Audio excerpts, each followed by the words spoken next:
আসসালামু আলাইকুম রহমতুল্লাহি ওয়া বারাকাতুহু। সম্মানিত দর্শকগণ, আপনারা কেমন আছেন? আশা করি ভালো আছেন। আলহামদুলিল্লাহ, আপনাদের দোয়ায় আমিও ভালো আছি। তো আজকে আপনাদের জন্য একটি গুরুত্বপূর্ণ শত্রুকে সুই চালান দিয়ে বান মারার মন্ত্র নিয়ে উপস্থিত হয়েছি। শত্রুকে কিভাবে বান মেরে ফেলবেন। তো ভালো করে আপনারা মনোযোগ দিয়ে ভিডিওটা পুরোটা শুনবেন বা দেখবেন। এখানে যদিও নিয়ম বলা আছে, অনেকে বুঝবেন না, আমি বুঝাইয়া দিব কিভাবে করবেন। এখানে বলা আছে, তার আগে বলে নেই, এই যে শত্রুকে বান মারা যে তদবিরটা আপনাদেরকে দিতেছে, এটা শুধু মুসলমান বাদে সকলে করতে পারবেন। মানে বিধর্মী যারা আছে, হিন্দু, বৌদ্ধ, খ্রিস্টান, তারা করতে পারেন, মুসলমানেরা এটা করবেন না।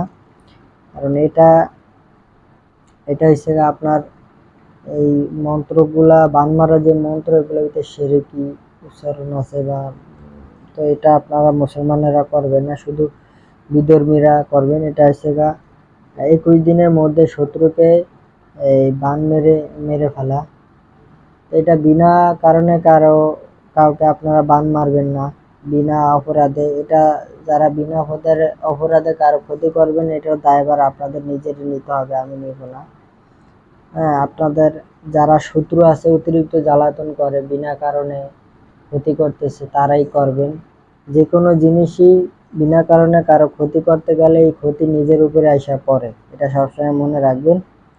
তো শত্রুকে কিভাবে বান মেরে ফেলবেন 21 দিনের ভিতরে, এখানে নিয়ম বলা আছে। নিচে শনিবার রাতে 7টি সুই নিয়া কাচের গ্লাসে 7 বার মন্ত্র পড়িয়া 7টি ফু দিবে। শনিবার রাতে 7টি সুই নিয়া কাচের গ্লাসে 7 বার মন্ত্র পড়িয়া 7টি ফু দিয়া 3 রাস্তার মোড়ে দাফন রেখে আসবে। 3 দিনের মধ্যে শত্রু বিছানায় পড়ে যাবে। 21 দিনের মধ্যে ব্যক্তি মারা যাবে। হ্যাঁ, একটা গ্লাস নেবেন, শনিবার রাত্রে 7টি সুই নেবেন। শনিবার রাতে 7টি সুই নিয়ে কাচের একটা গ্লাস নেবেন। ওই কাচের গ্লাসের ভিতরে উপরে যে মন্ত্রটা আছে 7 বার করে ফু দিয়ে ওই কাচের গ্লাসের ভিতরে সুইগুলা রেখে 3 রাস্তার মোড়ে দাফন করে দিবেন। তাহলে শত্রু 21 দিনের ভিতরে মরে যাবে। 3 দিনের ভিতরে শত্রু বিছানায় পড়ে যাবে। এই মন্ত্রটা আপনারা কিভাবে করবেন আমি বলে দিই। মন্ত্র: শ্যামকালা কালিয়া তোর সুই মুই চালিয়া, সুই বাঁধিলাম সারম, অমুকের দেহে বান মারুম।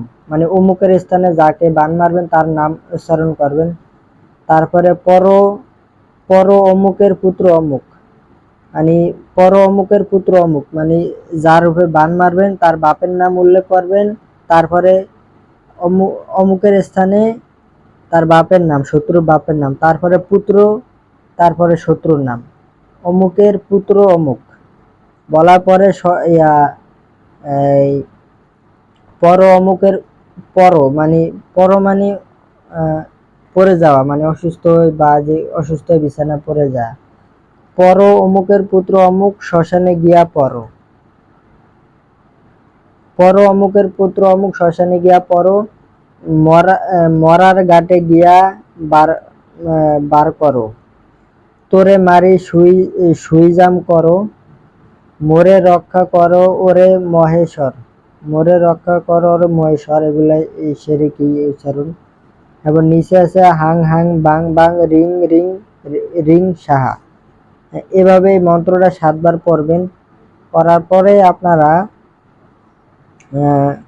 ওই 7 বার পড়বেন। ওই গ্লাসে, কাঁচের একটা গ্লাসে 7 বার ফু দিবেন। দেওয়ার পরে ওই গ্লাসের ভিতরে 7টা সুই রেখে দিয়া ওই গ্লাসটা আপনারা 3 রাস্তার মোড়ে দাফন করে দিবেন। তাহলেই ইনশাআল্লাহ শত্রু 3 দিনের ভিতরে বিছানায় পড়ে যাবে। 21 দিনের ভিতরে শত্রু মারা যাবে। তো মন্ত্রটা আপনারা ভালো করে দেখে মুখস্থ করে নেবেন। আর যারা আপনারা এই ভিডিওটা দেখতেছেন, বলতেছি, আপনারা বিনা কারণে কাউকে ক্ষতি করবেন না।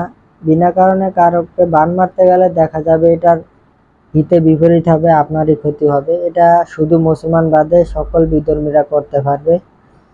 তো আমার এই যারা এটার রেজাল্ট চাইতেছেন আপনারা চ্যানেলটা সাবস্ক্রাইব করবেন এবং পুরাটা ভিডিও দেখে একটা লাইক করে দিবেন আর ভিডিওটা শেয়ার করে দিবেন, তাহলে আমার অনুমতি পেয়ে যাবেন। হ্যাঁ, একটা কমেন্ট করে যাবেন। তো এতটুকুই। আসসালামু আলাইকুম ওয়া রাহমাতুল্লাহি ওয়া বারাকাতুহু।